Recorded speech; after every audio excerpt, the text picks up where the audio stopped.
All right, everyone. Welcome once again to the Faces of Business. I am your host, Damon Pistolka, and I am excited for our guest today because we're going to be talking about using AI to share your knowledge with the world. I've got Jay Pandya here today. Thanks so much for being here today, Jay. Thanks for having me, Damon. Just really looking forward to a conversation. Yeah. This is cool because we are everything. I don't think you can pick up a publication, look at a web page, anything without seeing AI on it today. And it's going to be great to talk with you about it because your experience coming from the IT world and really understanding that rolling into AI, I'm sure you're going to have some great insights. Thank you. Yes, it's been a fascinating journey over the last few years. Well, that's great. And we always like to start out to learn a little about your background and how you got into what you're doing today. And ultimately, then we'll talk about how you're using AI to share people's knowledge with the world. Yeah, definitely. Definitely. So where do I start, right? So my background, when I finished school, my dad was a doctor. Uh, you know, he used to run a private hospital back in India. And, when you have a good marks, family is doctors, what do? You end up in medicine. That's what I did. So I did, entered into medicine and graduated with medical degree. And then there was, personal development has always been the thing that's always been important to me. And through some personal development programs, I learned in early 20s that medicine is not my thing. It's not what I really wanted to do. I just ended up being there because, hey, that's what the family wanted, and Yep. culture, that's what you do. Um, and then I had an opportunity to actually examine what do I really want. And the tech was not the answer, but the answer was, I want to make a difference at a bigger scale. Not, Hmm. working with patients one to one was boring. And so just how do I make a difference at a bigger scale? And this is, we are talking late 90s. And computers and internet was emerging. I remember the whole, signing up for Hotmail when Hotmail was new in 1995, all that time, right? and Yeah. and that was the time I got interested into tech learning. There was no serious career consideration at that time. um, and working in a hospital, at nighttime, working in the tech during the daytime. Uh, the general manager of the hospital found out that I tinker with computers during the daytime. So at 2 a.m. at night, once he asked me, "Would you manage this project for the administration system we are developing that's going nowhere?" Right? And be an interface. And that was kind of my first entry into the proper tech world. I got a job that paid me more than being a doctor as a registrar, um, and 9 to 5, during the day. And I was waiting for my postgraduate admission in neurosurgery. It was like, because I didn't make it the first time, and I started that and then really loved it and never looked back. And to get a formal career, came to Australia, did my master's in information systems, did my MBA, and that was that. That's how it started, and that's how I transitioned from medicine to tech and business. Yeah. Yeah. So I've got to ask, are your parents Yeah. okay that you didn't become a doctor? Oh, they're very okay now. At that Good. time, at that time, he wasn't. Dad especially wasn't. It was an interesting conversation to say, "Hey, I'm not coming to the hospital to run the hospital now. Uh, I'm gonna work in tech." And it was strange, but some other Yeah. day. Yeah. Yeah. Cause I can imagine, I can just see that. Oh, I'm my prodigy. It's all going to go through. And then you're like, oh, no, I'm not Yes, going to. yes. Uh, well, that's awesome. And so coming into the IT tech space, you know, that itself from that time, the early 2000s on, I mean, we've seen so many different things that have happened Yes. in and out and, really the advent of the internet. and all that brought through those times. So comparing today, I know most people when we think AI are thinking Chat GPT. Yes. Let's Yeah. talk pre what people now think AI is, and really kind of compare that into what we're seeing today a little bit more. Because when I talk about pre AI, what we think of Chat GPT, there was a lot of I don't even know if I'm using the right words, but there are a lot of models that did a lot of artificial intelligence work already. Yes. So, Yes. you able to be involved in any of that work prior to the GPT kind of stuff? Yeah, absolutely. I have been involved in AI machine learning since 2011, 12. You know, Oh yeah, got serious in 2013, 14 onwards. Um, and I think OpenAI and ChatGPT brought the AI to mainstream, like commodity. Everyone knows, and interacting with ChatGPT, is like, yeah, I know AI. You know, there's so much. It's like a tip of an iceberg, right? There's so much more that goes yeah, behind. So I've been involved with it up at least 10, 11 years in a more serious capacity. yeah. And What are some of it's interesting that you say that. So right now we look at it. You said the like kind of like the tip of the iceberg that we see. I can type something in and it gives me an answer, right? What are yes. some of the real tech hurdles that people saw in the early days that we had to overcome to get even where we're at today? Yeah, I think it's a great question. I'll tell you my own hurdles, right, in AI, and some of the and then the common hurdles that AI is not new. It's been around for 60 years. Okay, it's just the form and shape and interaction level and interaction medium, interface is what's evolved, and then of course how it works. Um, the biggest hurdle, was the computing power, Yeah. right? One of the biggest hurdle was the computing power, the amount of computational capabilities that you require, and it needed evolution and the commoditization of the computing power through cloud technologies like Amazon Cloud and Microsoft Azure and Google Cloud. These are the three cloud behemoths, giants. Yeah. They have made the computing power so accessible. Servers and the processing power that used to take millions of dollars to even set up before you even get in the game, right? It's like you want to play the game, you have to build your own stadium. Yeah.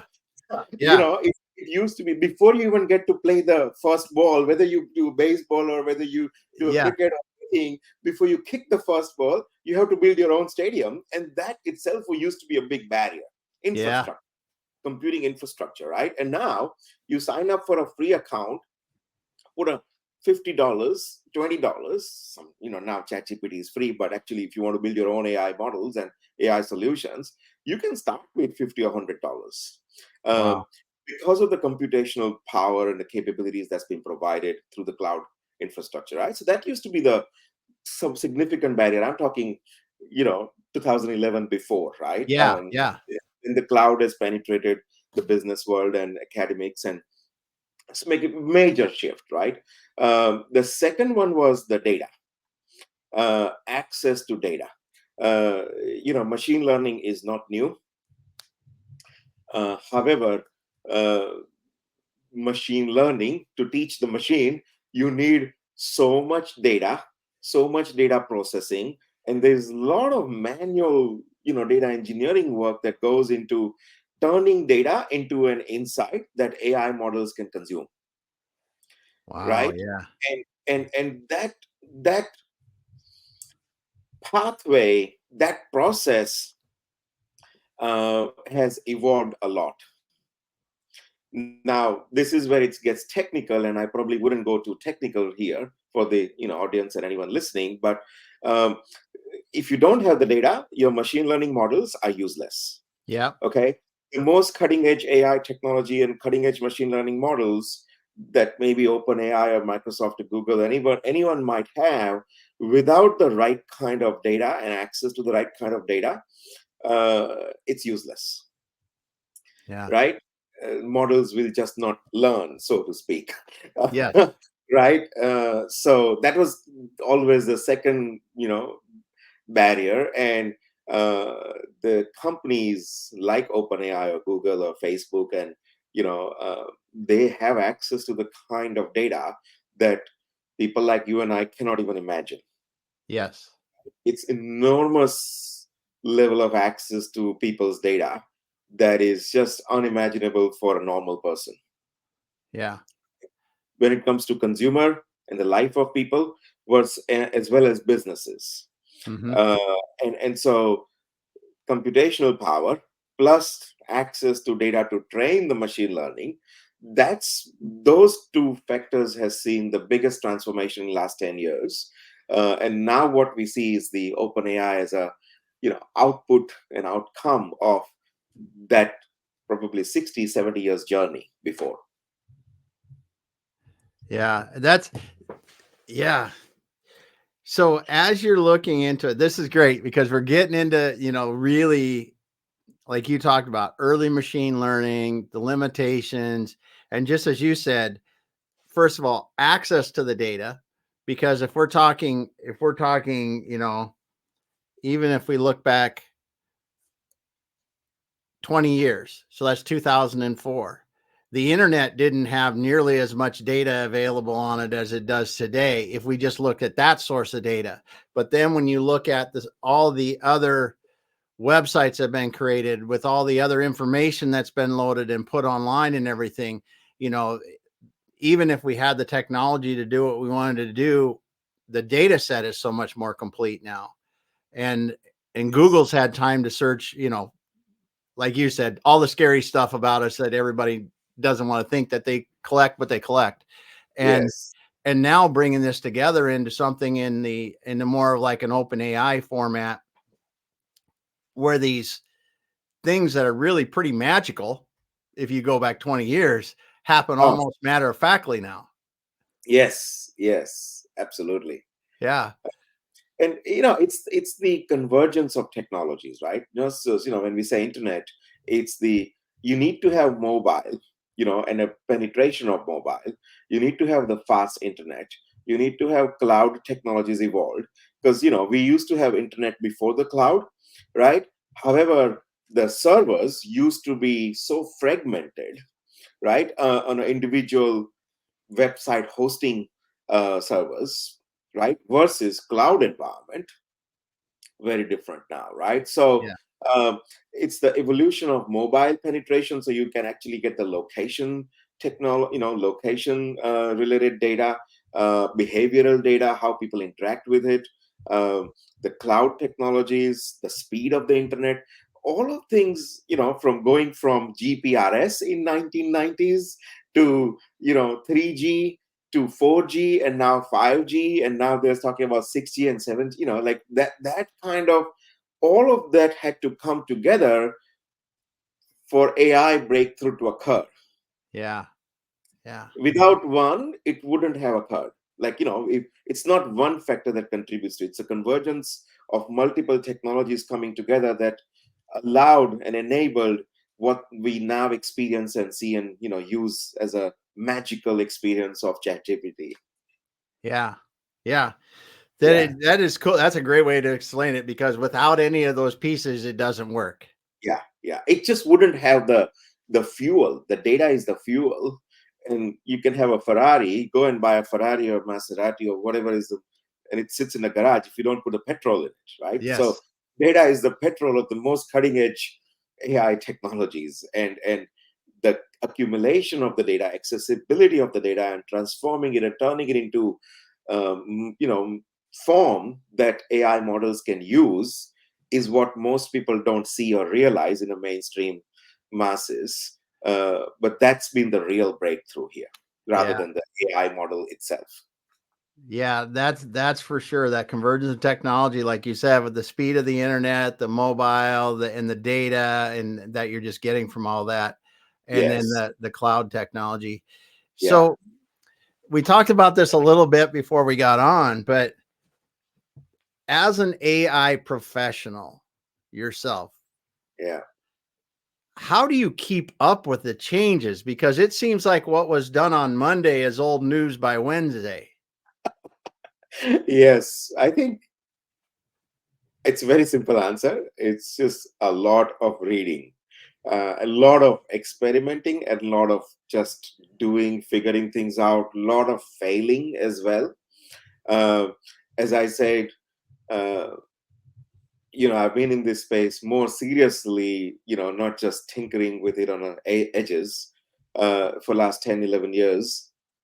And uh, it just, it required a lot of failing at it, experimenting, playing with it, uh, committing time, resources, money, all of it to learn and figure things out, right? And I'll give you an example.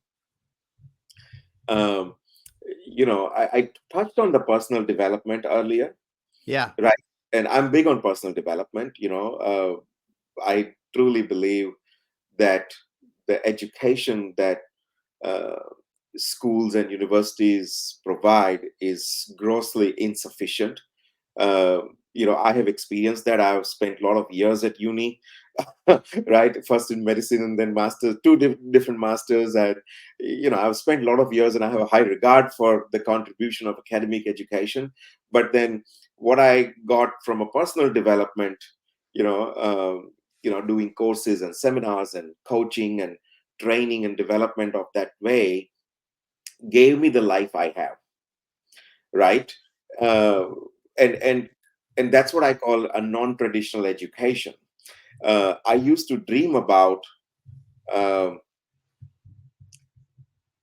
how do I make that non-traditional education accessible to the world, um, right? And that's where the AI comes in. I used to dream about, well, let's take any of those personal development leaders. Okay, Hmm. I don't want to mention any specific names, but I have to give an examples. Like talk about Tony Robbins or Landmark, or there are several programs of that nature, Hmm. uh, and uh, I would dream about, well, there's so much that I learned from interacting with coaches and experts, and who has got this wisdom, right? Not just the knowledge and information, but the real wisdom. um, we got to train AI so that people can have access to it in a commoditized manner. Yeah. And I'll give you an example. I'll give you an example, right? And I'm answering your question, but in a little bit longer Oh way. yeah. This is Yeah. awesome. So I used to lead seminars, because of the difference that personal development made in my life, right? Um, Hmm. my career, that itself was a breakthrough to leave medicine and get into this tech, to move from India to Australia. All of that Hmm. itself occurred as impossible. People would go, that's magical. That doesn't happen. That never happens. How can we have a doctor doing tech and now running a business? It's just boggles people's mind, right? Still does. and Yeah. and then my relationship with my wife, and the life that I built, like all of that, when someone looks at it as a chronology, it's like, wow, that's kind of crazy. That doesn't It's not normal. That's what people see. And I give a lot of credit to that through the personal development that I had, right? And so I was into it, and I wanted to contribute that to people. So I used to lead seminars and programs as a hobby on the Yeah. side, outside of the main business and the main career. And I would wonder, there were about 200, 300 people in front of me every week. I would coach them, life coaching, transformational coaching, whatever you call it, right? And it would give me that element of satisfaction. There is this Hmm. family, there is career, there is money, and then there is the satisfaction, contributing to people. And that gave me that fulfillment and satisfaction that otherwise no amount of money or accomplishments would have given me, right? And I would kind of wonder, how can digital technologies be used to really scale this? Yeah. I have finite number of hours to contribute to people's lives. I go to sleep, I go to eat, I got family, I go to earn money and have take care of my job and business and all that. And I got now 2-3 hours left that I'm using every day to contribute to people. But and then maybe 200 people in a week, fine. But that 200 never became, it took me 11 years to lead. I led about 20,000 people, right, in the seminars. Yeah. What I did, what we do was enormously valuable to people.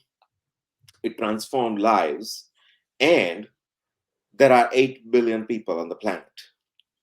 And every human being should have that kind of education, non-traditional learning, not university, school kind of, but that wisdom that really makes a awesome difference in someone's lives, Yeah. relationships, confidence, communications, just the human that they are, right? We have war going on, people being righteous, fighting with each other. I'm right, you are wrong. And now we have a war in our hand. We Yeah. start from kitchens and bedrooms to our communities to the world, right? It's really, Hmm. boil it down, it's I'm right, you are wrong. And now we have a war. It's just different perspectives.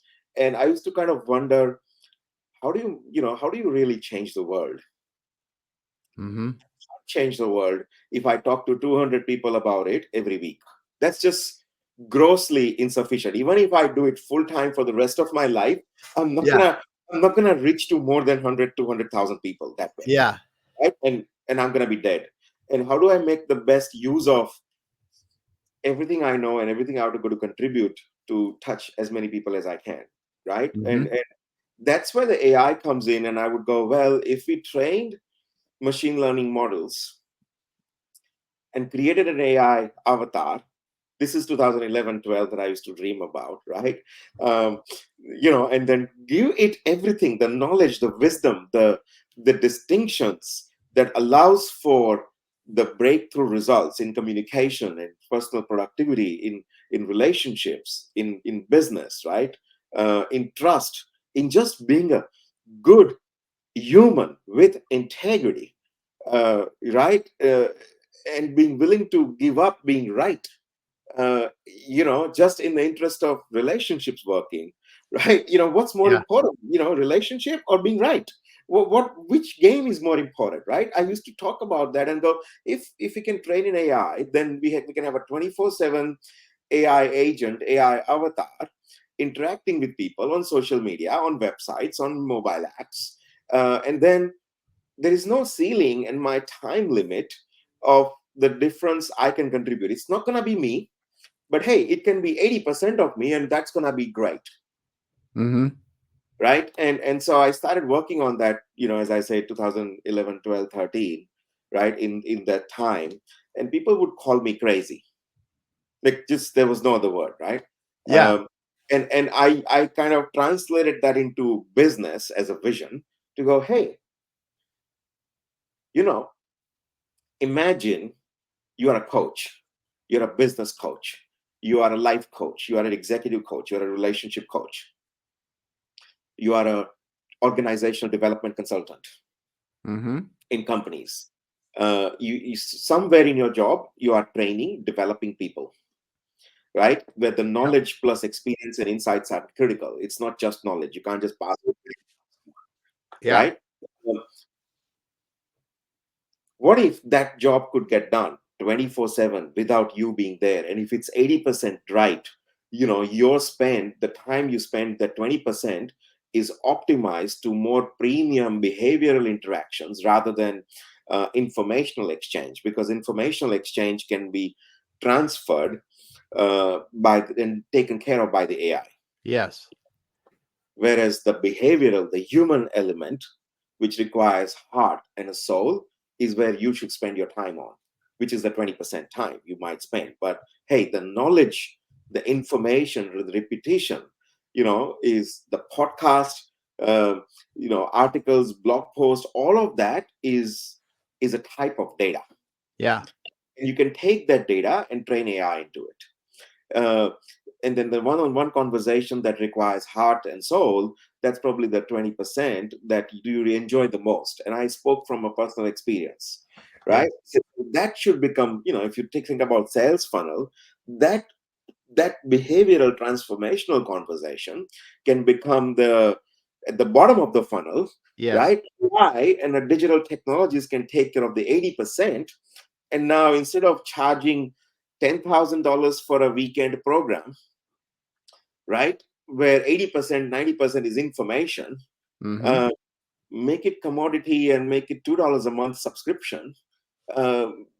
Millions and billions of people can use it at $1, $2, and even free. Um, and then that creates the brand awareness, that creates the audience, and then the right people will flow through to you for Mm-hmm. that important premium transformational interaction. And instead of charging $10,000 to 300 people for a weekend, you can now move into personalized, premium services for what you do, Yeah. right? And that's what I used to dream about, and I said I'll build a business from there. People don't see what I'm talking about, thinking about, and connecting that with the whole AI piece, Damon. uh, when I went to, because hey, I was a startup when I started this, ultimately formed as a company in 2017 and 18. And I went to Google and Amazon because hey, I was a startup and I was not funded. Said, hey, I want to crack this puzzle to train my AI avatar to scale me. Yeah. And first they laughed. Second, when they actually got it, I'm talking Google AI Labs in London, the Deep Mind, right, in London. Um, they said, well, if this problem is yet to be solved, if you solve it, we'll buy you. That's when I knew I'm onto something. Yes. Yes. I needed, but again, infrastructure. I needed a $5 million of cloud capabilities to even play the game, Yep. right? And I was looking for the solutions and yada yada yada. And that's where we started the whole Zingify Masterdojo journey. But the whole vision, and what's the problem we're solving? It started with, how do I make the biggest difference? There are 200 people in front of me every week. How do I take it to 20,000 and 200,000 and 2 million to 200 million? There's so much difference to be made. People are being righteous instead of having harmonious relationship. We end up with divorce and war. How do we do that? That quest, that problem solving led me to building a business, an AI company. Yeah. Well, first of all, I just want to say I truly enjoy you talking about personal development because for me, I believe that is how people achieve their ultimate dreams. I mean, Yeah, I just there's just if you do not devote yourself to personal development personally, you yeah, and feel how that changes your world and feel how that changes your relationships. You probably aren't under some people listening to this aren't understanding what you're saying, Jay, but it is life changing when you really get into personal development and do this. And yes, then once you see that, I love hearing how you're saying, I need to spread this with the world because it is such a big deal. yes, That's awesome. And it's great to hear how you did that. And you learned it by putting in the reps. You were doing this week in and week out, helping people do yeah, this. yeah, And the convergence, like you talked about, the convergence of technology that allowed us to do technology, the convergence of your desire to teach other people personal development, you putting in the reps, and the advancement of other AI technologies now. It's really cool to see how those things have combined to allow you to do what you're doing in Zingify now.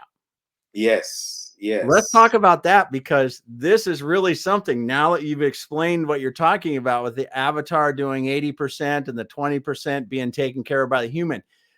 What was your explain Zingify then, or what, how this yeah. relates? Because this is really a cool story. So again, the desire, the want, the need to make difference, at scale, Yeah. led me to, first the company was called Masterdojo. We still have the website on, right? It was called Masterdojo. I was like, Yeah. okay, we'll build a marketplace app, right? Like Uber for coaching, training, and development, right? And we did that in Australia, and that business model did not work. We built the tech, we built the marketplace platform, and it didn't work from a business perspective, right? In spite of everything that coaches and people wanted, it just didn't get the traction. Yeah. Uh, and then we had the feedback as a startup. You listen to your customers, right? You kind of, what's going on, and what, why is it not getting a traction? And um, I want my own brand. I want my own brand, my own, my customers. That's the key feedback that we got from a coaches, training, development companies that we were, working with as an initial niche. Mm-hmm. Um, and we had about 60 customers in about 7 countries, 60 coaches and training development companies, 20,000 users. It just did not take off the Mm-hmm. way I wanted it to. And then when we heard from the customers saying, everything you've done is great, we love all of it, but I want my own brand and I want my own self, for in front of my audience, not everybody else who can also be my competitors. Yeah. Right. And that's when, and then we got some customers in US. That was biggest traction for us. So we moved the company, the new brand in US as Zingify Inc. And instead of a marketplace as a business model, we went your personalized brand, right? Like a mobile apps branded for you, done for you, all of that. And that part of the business took off, got traction, significant revenues and the growth. And I was like, okay, that seems to be working, right? And Mm-hmm. and the biggest shift that we made was, initially we built the platform. Again, remember, I wanted to solve the problem of data, Yes. right? Problem of data. I could not create my own AI avatar, right, to work for people 24/7 and coach and develop and train people 24/7, unless I transformed my knowledge, experience, and insights into data. Yes. Content, recorded content, blogs, audio, video recordings, I couldn't do it, right? So we built a platform to host your online courses, online content, pre-recorded videos, audios, documents, publish it as an online course, right? You're hosting an event, seminars, you publish it. It's a single platform in a footprint. If you look at a coaching, training, development, HR as a business, the footprint, the data was distributed across 10 to 14 different platforms. Yes. For events, you have Eventbrite.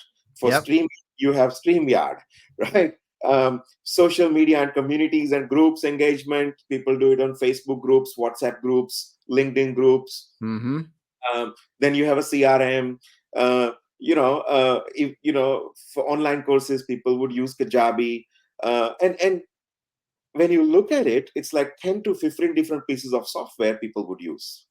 And so we started building a platform called All of That in One Place, right? To make the business operations easier and more streamlined for that niche, Mm-hmm. for coaches, training, development companies, seminar companies. Uh, More importantly, the underlying intent was get all that data that is fragmented in 14 systems into one platform. Yeah. Once you have all the data into a single platform, we can now train machine learning algorithms to actually become you, essentially, right? And then we started the journey in 2017 and 18. First version was Masterdojo. It evolved to become a Zingify with the market feedback. And now we have had a breakthrough, right? And the breakthrough was, well, we had a number of people who actually used our platform. Uh, all that data exists on the platform, and the simultaneously, parallelism, right? Parallelism is Yeah. beautiful thing. This convergence of technologies. Now the AI, the generative AI models are open source.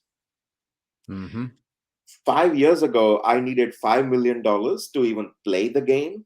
That amount, instead of $5 million, became ridiculously low, Yes. and so very accessible for any startup. Mm-hmm. Um, or anyone wanting to solve a problem, right? And so we did that. We jumped on it. We took the open source models, and we had all the data through our platform, right, for coaching, training, development companies. And using that data, we would train the machine learning models. And then the further advance in the technology is interactive avatar, right? So people currently produce, AI to produce videos, Yeah. right? You can produce, deep fake, right? You see Donald Trump and Joe Biden's videos coming out that they're saying things that they never said, Yeah. because it's not real. It's the AI, it's a video production, right? But now we are moving to what's called AI avatar or AI agent that actually talks to you. So Yeah. we worked on through a platform that people can use in their business, online courses, community, events, referrals, testimonials. All of that is a form of data, Yes. right? Interaction with clients, and then use that data to train the AI avatar to speak to the prospect, to speak to the clients. And the key thing is interactive manner. Yes. So, that's what we started working on. Now we had solved the problem of data. We solved the problem of computational technologies and computational power, right? And now we are so close to launching what's called interactive avatar. So I can take all your recordings, your knowledge, insights, experience embedded in your data, your blog post, your books, your articles, your Hmm. audio video recordings, train the AI model exclusively for you, okay, and launch an interactive avatar on social media, on your website, on a mobile app that is branded for you, and people can interact with Damon, and Yeah. it looks and sounds and feels like Damon, right? Or looks and sounds and feels like Jai. It's not Jai, it's Jai's AI avatar that practically does a better job than I can do. 80-90% of the questions and answers Yeah. my avatar can provide. That frees up my time, and that's true for any business owners, Yes. right? So Yes. that's what we are doing at Zingify AI. And many people would ask me, um, well, I can do that in ChatGPT. How is it different from ChatGPT? I can upload my files, I can create a custom GPT, upload my files and upload my knowledge, and now custom GPT will allow me to um, do what you're talking about. Except there are two differences that I highlight for people, right? When someone goes, compare what I'm talking about with Yeah. custom GPTs. Number one is when you upload a file to ChatGPT, OpenAI got it, Yeah.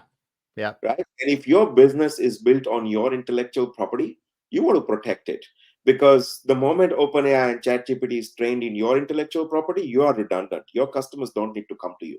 Yeah.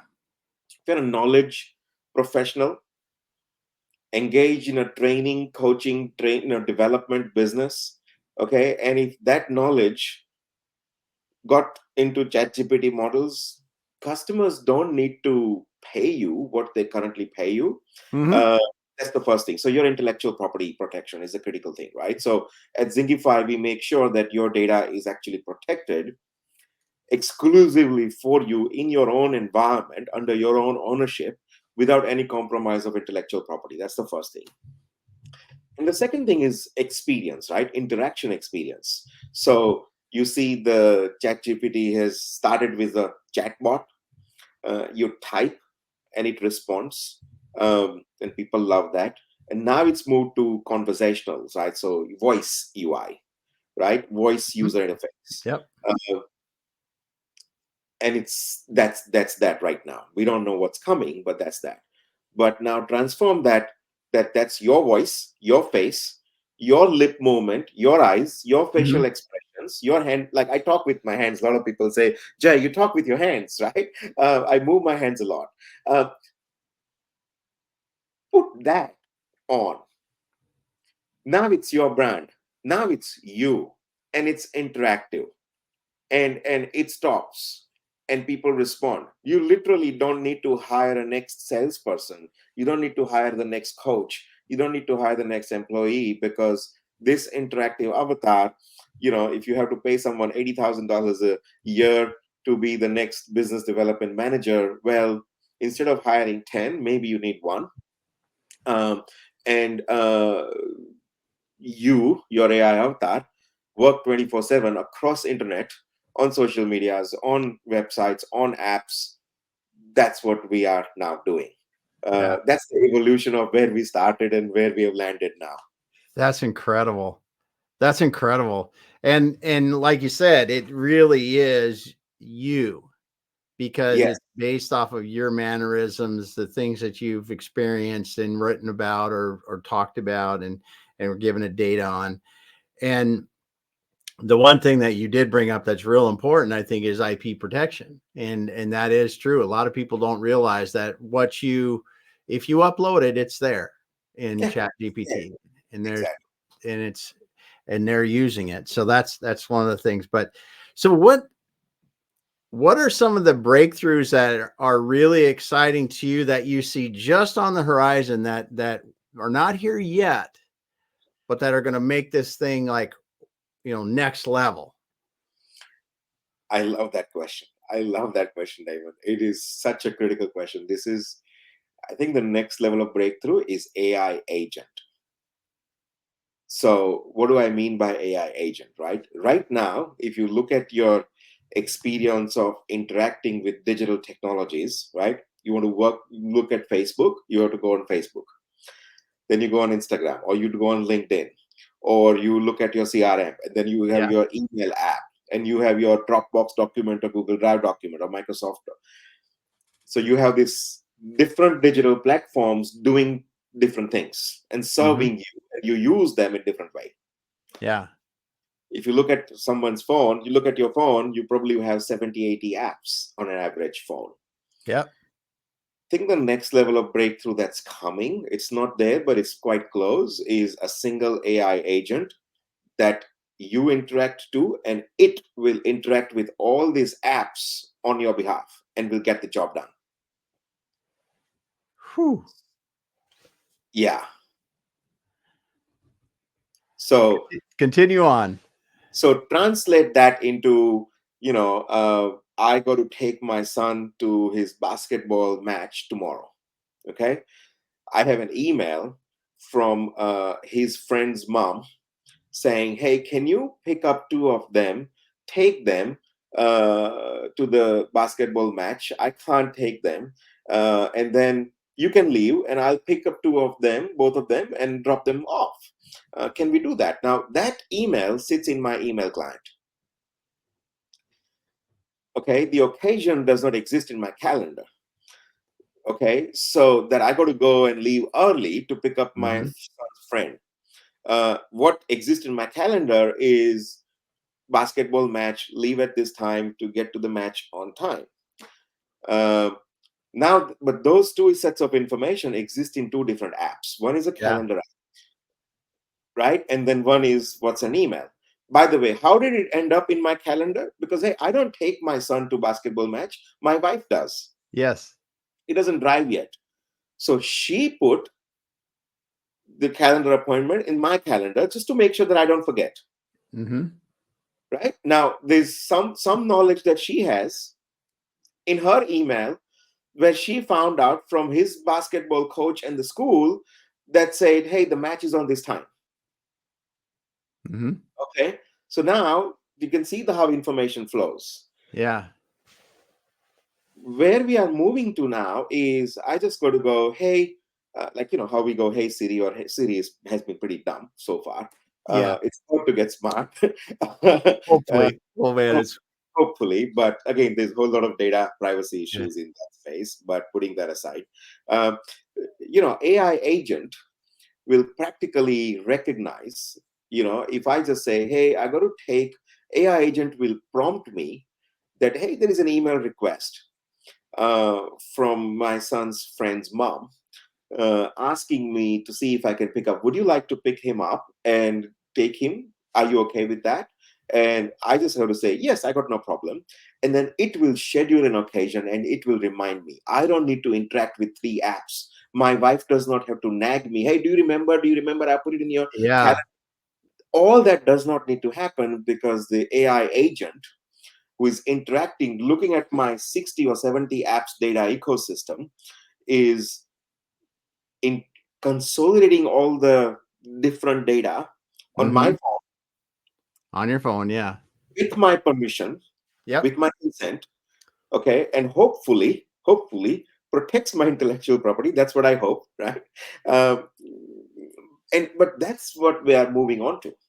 So instead of the era of 60 apps on your phone to do different things, one thing, we imagine your iPhone, or this may not even be iPhone, it's just one thing, AI agent that Yeah. takes care of your, it's like a personal concierge that takes care of your everything that you have to do to live your life. Yeah, yeah, that would be that'll be incredible as we see that unfolding, because there are so many things. I mean, you just think about how many different apps you use and anymore. This is one of the things that is just drives a ton of people crazy. Password management, Ah, two-factor authentication, all these kind exactly. of things that drives people crazy every single day when you're in and out of apps, and the Yes. things that you have to do that an agent like that could really help you with. And as long as, like you said, it was secure and all that, it'd just be a wonderful thing.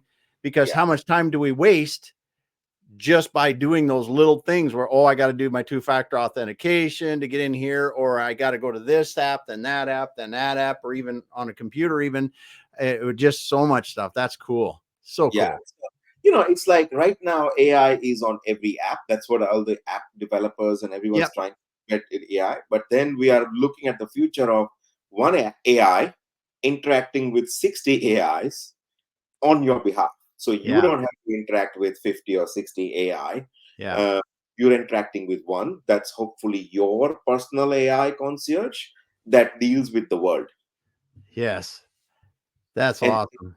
that's what I think. It's a decade of between 2024 to next 10 years. It's a decade of AI agents interacting with each other on our behalf, getting the job done for what we need to get job done. And while it's exciting, it's also got so much implications for business and how we Yes. live our life, for marketing and Oh, everything that we talk about, right? Marketing, sales, delivery, operations, entire value chain in a business, every touch point of a customer, mm-hmm. everything you do in a business changes as a result of AI agents. Yes.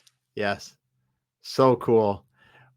Well, Uh, Jay, it's yeah, been incredible having you on. We're up to about the time we normally run, and we're gonna have to have you back again, because I want to talk to you down the road here and learn more about what you see. Just because this stuff is changing so much, you're on the leading edge with these AI avatars, and then down the road here, not too long, the AI agents. I'm just excited to see what the future's bringing.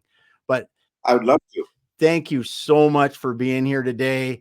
We had a lot of listeners here. I just want to say thank you, Yazin. You put a comment in early, said hello, and then someone talked about the best viewers. I don't know. Thanks for putting the comment in. But man, I can see on our dashboard here we have a lot of people listening, and that is awesome. If you didn't start at the beginning, go back to the beginning and listen to Jay again. And this is live on the multiple channels. You'll be able to go back. It'll be on our website soon. It'll be out in the podcast later. But Jay, thanks so much for being here today. Thank you for having me. I've just loved sharing my journey with you. Thank you, Damon. Oh, so great. So great. Well, we're going to wrap up, and we will be back again next week with another guest on the Faces of Business. Jay, hang out just for a moment and we'll wrap up. Thank you.